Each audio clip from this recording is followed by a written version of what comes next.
नमस्कार दोस्तों, आज मैं आपको एक ऐसी प्राकृतिक खाद के बारे में बताने वाला हूं जिसने मेरे सिट्रस पौधों की ग्रोथ में शानदार परिणाम दिए। पिछले साल जून के महीने में मैंने संतरे और अन्य सिट्रस फलों के छिलकों से एक एंजाइम खाद तैयार की थी। इस साल 2 मार्च को जब मैंने उस ड्रम को खोला तो ऊपर सफेद फायदेमंद फंगस की एक परत बनी हुई थी और पानी बिल्कुल साफ दिखाई दे रहा था। जब मैंने उसे निकाल कर देखा तो उसका रंग सुनहरा हो चुका था। इसका मतलब था कि फर्मेंटेशन पूरी तरह सफल रहा।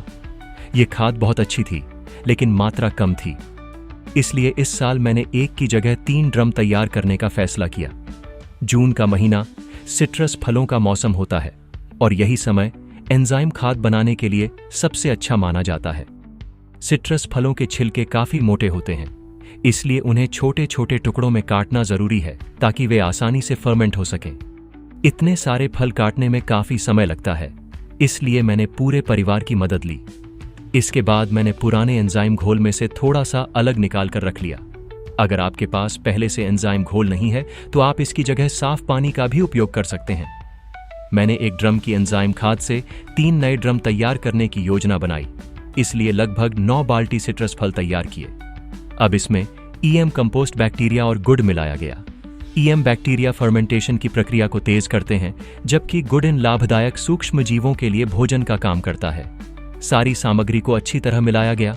फिर हर ड्रम में फलों की एक परत डाली गई और उसके ऊपर ईएम मिश्रण डाला गया। इसके बाद फिर फलों की परत और फिर ईएम मिश्रण। यह प्रक्रिया तब तक दोहराई गई जब तक ड्रम लगभग भर नहीं गए।